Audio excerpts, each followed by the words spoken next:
Hello everyone, this is He Jin from Xinhua News Agency. Here, deserts and barren lands dominate the major landscape.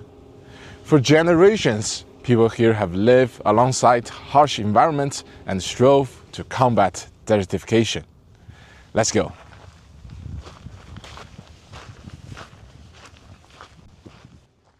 Here in Jinta County, northwest China's Gansu province, the most striking thing in sight is the 247-meter-tall solar tower, surrounded by more than 25,000 heliostats.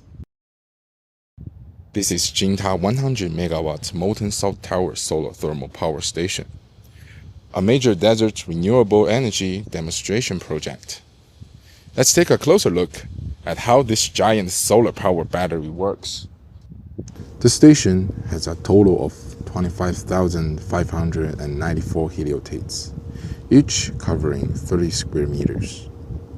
Through our centralized control system, operators can adjust the angle of every heliotate in real time based on solar radiation levels, ensuring maximum heat collection efficiency.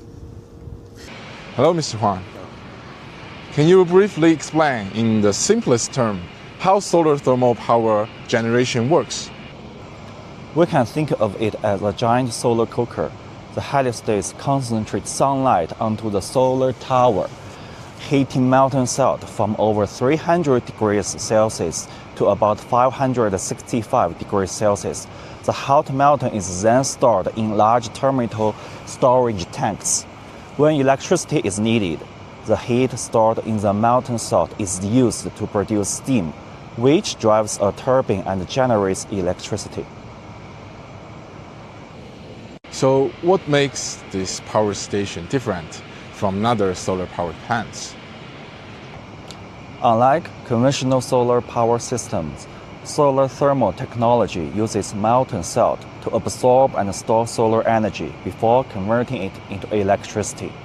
One of its biggest advantages is that it combines power generation with energy storage. This allows the plant to supply clean electricity around the clock, even after sunset, while helping address the intermittency and variability often associated with wind and photovoltaic power.